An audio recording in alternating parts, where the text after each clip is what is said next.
Bem-vindo a mais uma videoaula do 10º ano Matemática Simples. Na videoaula de hoje vamos terminar este assunto de vetores e vamos falar de coordenadas de vetores. Portanto, vamos começar a trabalhar com vetores a 2 dimensões e a 3 dimensões, aliás, tal como acontecia nos lugares geométricos quando falámos de diatriz e distância, ponto médio, as coisas não vão mudar muito de 2 para 3 dimensões, vamos incluir mais uma coordenada, como já era de esperar. Ora, vamos dar aqui uma vista de olhos ao que é que acontece com vetores no plano. Um vetor, quando estamos a falar em coordenadas, vamos, por exemplo, tentar perceber o que é, por exemplo, o vetor 2, 3 no plano. Imaginem, temos este vetor definido com coordenadas. Este vetor 2, 3, pronto, se este desenho tivesse em condições, é um vetor que andaria 2 unidades para a direita, na direção do eixo do x, e 3 unidades para cima. Portanto, fazendo aqui mais ou menos um desenho. Deixa-me só apagar isto. 1, 2, 3. O vetor 2, 3 podia ser uma coisa deste género. Este podia ser o meu vetor 1. Começando na origem do referencial, mas podia começar outro sítio qualquer. Desde que ande 2 para a direita e 3 para cima. Portanto, no fundo, a primeira coordenada indica se o vetor anda para a direita ou para a esquerda. Se for positivo, anda para a direita. Se for negativo, anda para a esquerda. E a segunda coordenada do y é se anda para cima ou para baixo. Portanto, o x para a direita é positivo, para a esquerda é negativo. O y para cima é positivo, para baixo é negativo, que será a segunda coordenada. Por vezes, estes vetores também vêm representados, em vez de coordenadas, vêm com componentes. Pá, mas digamos, é uma representação semelhante. Às vezes vem assim: 2 é 1, mais 3 é 2. Também já vi com is e jotas, mas no fundo são formas diferentes de representar o mesmo. Agora, aqui embaixo temos tipos de operações que se podem fazer com vetores. Ora, a primeira observação, a primeira coisa que aqui está é relativamente óbvia. Dois vetores serão iguais se forem iguais coordenada a coordenada. Então, se nós tivermos o vetor 2y e ele for igual ao vetor x menos 4, quer dizer que o 2 tem que ser igual ao x e o y tem que ser igual a menos 4. Isto quando pensamos em vetores. Depois, como é que se faz o vetor AB? Vamos supor que temos o ponto A, que é o ponto 1, menos 3, e o ponto B, que é o ponto menos 2, 4. E queremos fazer o vetor AB. Ora, para isso, só temos que subtrair o B com o A. Ou seja, temos que fazer menos 2, 4 e subtrair 1, menos 3. Menos 2 menos 1 dá menos 3. 4 menos menos 3 é 4 mais 3, que dá 7. Portanto, é só fazer as coordenadas do segundo ponto a subtrair às coordenadas do primeiro. Depois, pá, o resto das operações que nós vamos ver são relativamente óbvias. Somar vetores é somar a primeira coordenada de um com a primeira coordenada do outro e a segunda coordenada de um com a segunda coordenada do outro. Quem diz somar diz subtrair. Vamos, por exemplo, ver como é que se multiplica este vetor AB por 2. Epá, eu acho que vocês já devem estar mais ou menos a contar com o que acontece. Multiplicamos cada uma das coordenadas por 2. E quem diz o número real positivo, diz o número real negativo, é a mesma coisa. A única operação aqui que será menos intuitiva, mas que sai do teorema de Pitágoras, é esta questão da norma de um vetor. O comprimento de um vetor não é mais do que a raiz quadrada de cada uma das coordenadas ao quadrado. Então, por exemplo, a norma deste mesmo vetor AB que nós vimos há pouco é a raiz quadrada do menos 3 ao quadrado mais 7 ao quadrado, dá 9 mais 49, que é a raiz de 58. Ok? E isto será o comprimento do nosso vetor, resultante, claro está, do teorema de Pitágoras. Todas estas coisas se repetem de forma mais ou menos evidente quando estamos a falar a 3 dimensões. Porquê? Porque no fundo a única coisa que nós temos que lhe adicionar é uma terceira coordenada, porque o resto é tudo igual, está bem? Portanto, quando estamos a ver calcular o vetor AB, fazemos o B menos o A, subtraindo x com x, y com y e z com z. Mesmo a norma é muito semelhante, só lhe temos que juntar a terceira coordenada ao quadrado. Portanto, nada disto aqui é propriamente diferente, muito diferente daquilo que nós vimos para 2 dimensões. Já agora, muitas vezes as componentes vêm com E1, E2, E3, ou há livros onde também vêm com I, J e K, mas vocês vejam bem o que é que essa informação normalmente está no enunciado, embora a regra geral se trabalhe mais com coordenadas do que propriamente com esta história das componentes. Vamos terminar esta exposição teórica com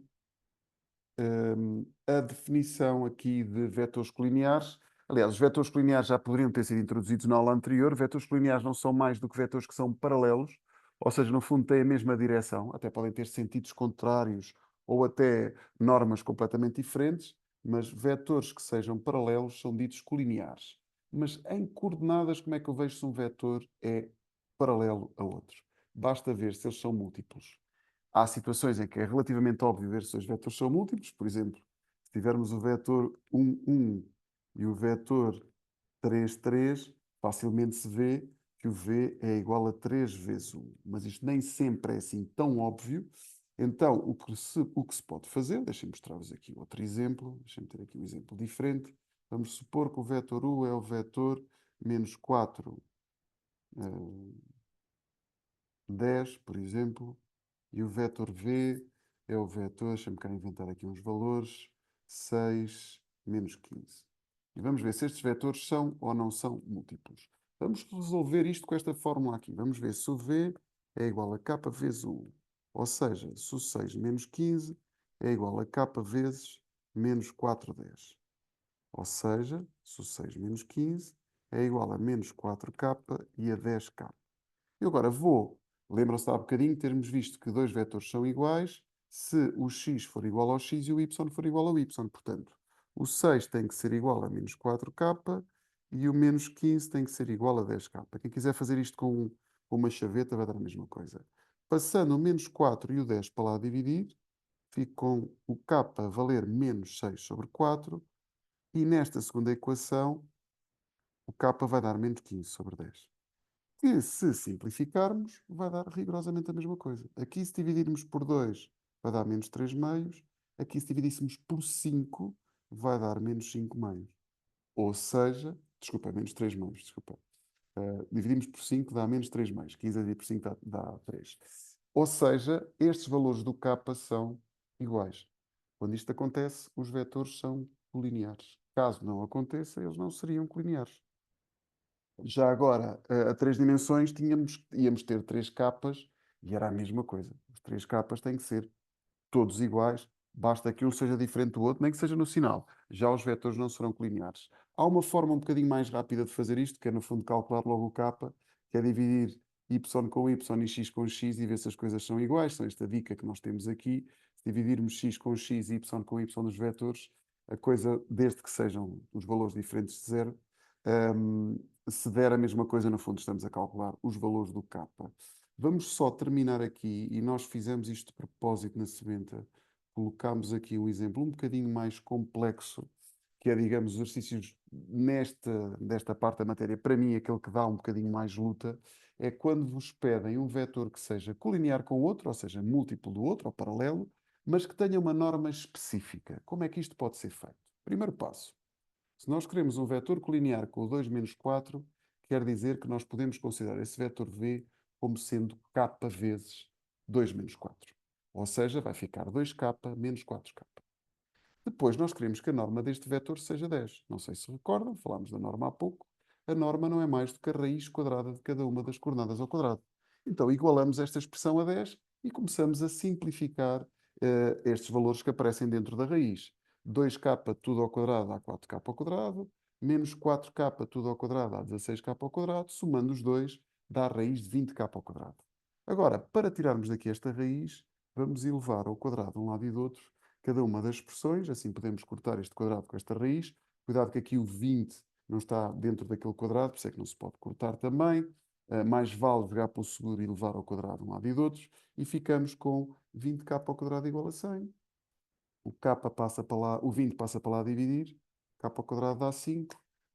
Fazemos mais ou menos raiz de 5 e temos as duas soluções para o k. Mas não é bem isto que a gente quer. A gente quer é o vetor v. Portanto, de onde é que vinha este k? Veio daqui. Então o que eu vou fazer é para o k igual a 5 e para o k igual a menos, k igual a raiz de 5, desculpem, e k igual a menos raiz de 5, vamos calcular o nosso vetor v, que é o substituirmos dá 2 raiz de 5 e menos 4 raiz de 5 para este primeiro k, para o outro k os sinais vão estar ao contrário. Ora, só uma última observação, porque é que este problema tem duas soluções? Porque se eu quiser um vetor que tenha a mesma, seja paralelo a este, mas que tenha um comprimento diferente, esse vetor pode estar a apontar para o mesmo sítio do U, como pode estar com um sentido diferente, oposto ao do U.